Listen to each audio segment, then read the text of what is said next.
What's up? Morning, buddy.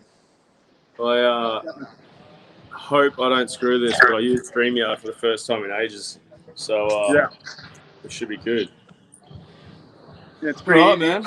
I think you're live I'm already, live. to be honest. I'm live on Facebook straight away. So, hey Gordon, how you going, man? So we're straight onto the base page.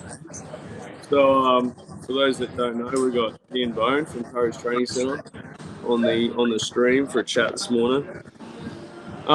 We're just going to crack on with, I just want to talk to you about competitors versus hobbyists. You know, there's a few things you just notice over time, and I've seen a few things on Facebook lately about how they should train differently, how they should train together, how they should train in their groups.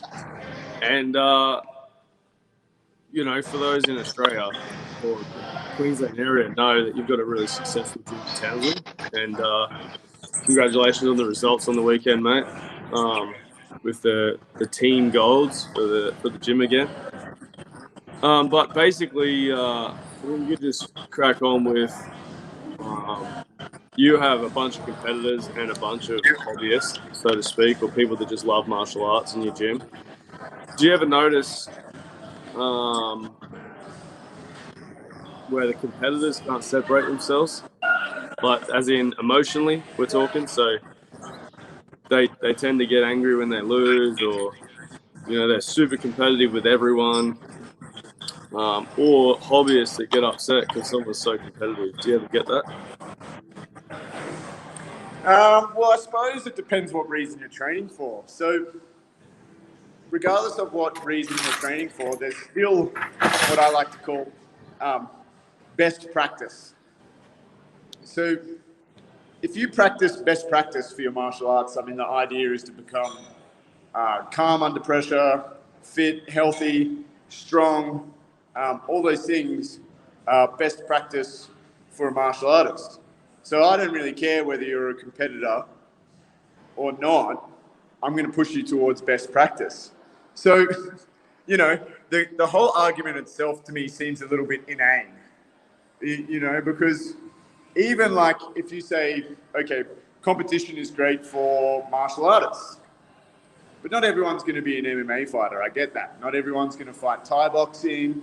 I get that. But if you want to use like one of the catch sayings for like that's popular in MMA and jiu-jitsu gyms, like jiu-jitsu for everyone, jiu-jitsu competition, whether you like it or not, is for everyone.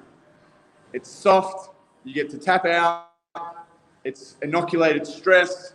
If you want to argue that you're doing one of the best martial arts on the planet for self-defense, you got to pressure test it. And part of pressure testing that is putting yourself out there to do it. Now, you don't need to have 24 MMA fights to know whether you can fight or not. You could just do some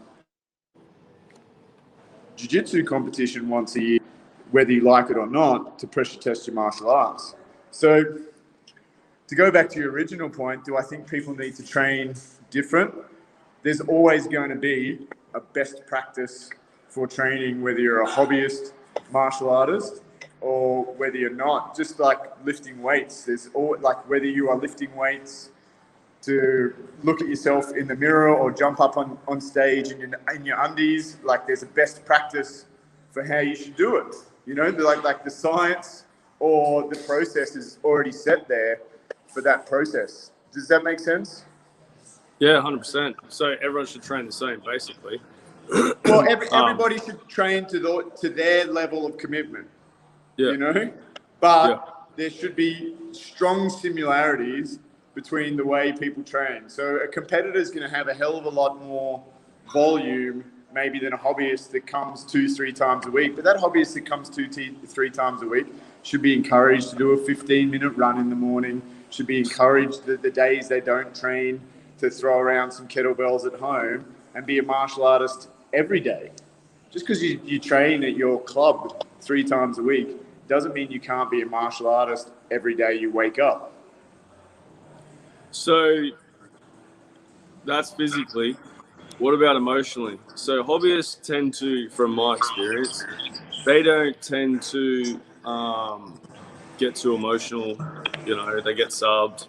It's part of the practice. Whereas a competitor, we don't like losing. So where do you think Maybe, the emotional level of both?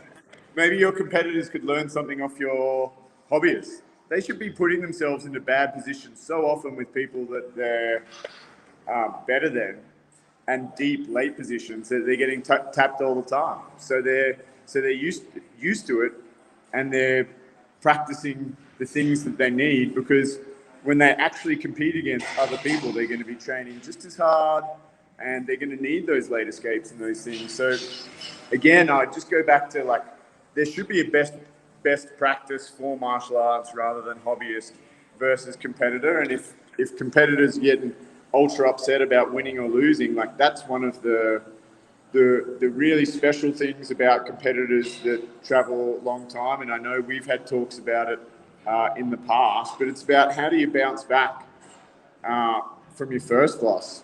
How do you bounce back from the first time you lose 2 or 3 in a row on the trot? You know, because you've got to ask yourself the question, do I want to keep fighting? Yes, I do. Well, how do I bounce back from this?